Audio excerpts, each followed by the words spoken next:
Hello সবাই, কেমন আছো? আশা করি সবাই খুব ভালো আছো। আজকে আমি তোমাদের সঙ্গে শেয়ার করব একটা ঝাল মিষ্টি নিমকি রেসিপি, একটু অন্যরকম স্বাদের। আশা করি তোমাদের ভালো লাগবে। তো সবার প্রথমে আমি কাসুরি মেথি আর জোয়ানটাকে ভেজে নিয়েছি। এটি হলো এই নিমকিটির মূল উপকরণ। ভেজে নেওয়ার পর সেটাকে হাতে করে একটু গুঁড়িয়ে নিতে হবে।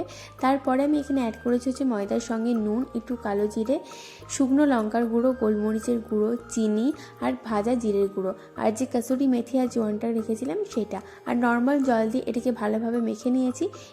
তোমরা যেরকম পরিমাণ করবে সেই অনুপাতে জিনিসগুলিকে অ্যাড করবে। এখানে আমি আমার পছন্দ মতো শেপ দিয়েছি, তোমরা যে কোনো শেপের করতে পারো। তোমাদের যদি আজকে এই ভিডিওটি ভালো লাগে প্লিজ এটা লাইক করে দিও, তোমাদের ফ্রেন্ডস এবং ফ্যামিলির মধ্যে শেয়ার করো। আর অবশ্যই আমার চ্যানেলে ভিডিওগুলো ভালো লাগলে আমার চ্যানেলটাকে সাবস্ক্রাইব করে দিও। তো দেখো এখানে আমার নিমকিগুলো রেডি করা হয়ে গেছে। এবার আমি একটি সাদা তেলে ভেজে নেব। ফ্লেমটি আমি মিডিয়াম রেখে সবকটি নিমকিকে ভালোভাবে ভেজে নেব। তোমরা অবশ্যই এই রেসিপিটি এবার বাড়িতে ট্রাই করো। সকালে চা বা কফির সঙ্গে এটা বেশ ভালো লাগে খেতে। দেখা হচ্ছে নেক্সট ভিডিওতে। আজকের মতো টাটা, বাই বাই।